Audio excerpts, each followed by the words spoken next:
Hulu just recently dropped a brand new Hellraiser movie, but was this the reboot the franchise needed?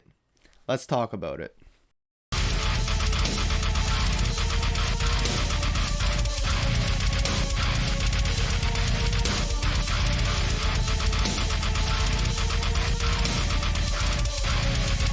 Hey guys, welcome back to the channel. Hope you're having a good one today. I'm Nick, and today I'm continuing on with my October review series with the brand new Hellraiser from 2022, a Hulu original. And to answer my question from the intro, yes, this is the reboot the franchise needed. This whole franchise was dead in the water for the longest time with all the direct-to-video sequels. I personally haven't seen them, but I heard enough stuff about them. It made me scared to venture into this franchise. I have seen the original many times and part 2 a couple times.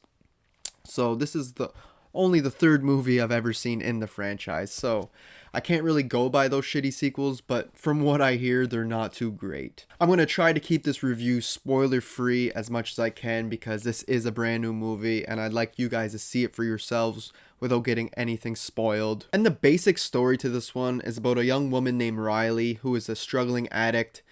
She comes into the possession of the puzzle box and is unaware of the consequences it holds. Now, right off the bat, I just want to say our main girl, Riley, does a really good job, played by Odessa Azion. She does a great job with her character. We spent a lot of time with her on the first half of this movie, so she has a lot of time on screen. And her being an addict and all, it really makes the movie interesting when crazy shit starts happening because, she becomes less believable to her peers and such. And I just like that she's a very flawed character. She's not perfect like a lot of main leads are set up to be. And she's very sympathetic. You feel for her. And the rest of the cast are all great as well. No one really sticks out as being terrible or anything.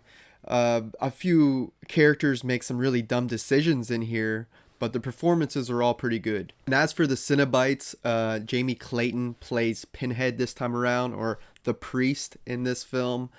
She does a fantastic job, as well as all the other Cenobites. And just their designs and the practical effects in that look really cool. Their costumes and the different ways that they're all mutilated and such. And every time that they're on screen, it's just so epic. And as for a Hellraiser movie, this is fairly easy to digest. I feel like this would be the easiest for the mainstream audience to get into. It doesn't dive super deep into the bizarre and the sexual exploration and the stuff that came with like the original film. It does touch on it, but it's very light. And this is somewhat of a slow burn. We don't get any real big carnage candy until the second half. We do get it though. They slowly tease you the Cenobites in that in the first half, but it's great that we take time to develop our main lead more. So we get to spend more time with her. But the teasing the Cenobites does work because when we do get them, we get them in large scales at the end, and it does satisfy. And when the Cenobites do show up, it is amazing. The cinematography is excellent. I love every time, like in the old movies, like the walls will move for them to come in, like their dimension to open. I thought that's really well done. And just like the way the rooms shift and such, it just looks really cool. And I feel like they added enough to the mythology and the story here to keep things fresh, like the different things that the mystery box or puzzle box can do, and how it shape shifts and such. And there's different levels to it. I think that was all creative, and it may have been in the book. I've never read the original novel myself, but yeah, this was a really cool take on the lore. And in the third act, there's a few reveals and little twists here and there that I feel like kept the story fresh for its 2-hour runtime. One of them I did see coming a while back earlier in the movie, but there's a few other things that pop out that I didn't see coming, so I thought it was fairly well done. I think this is easily one of the best films in the franchise, even though the bar wasn't set very high.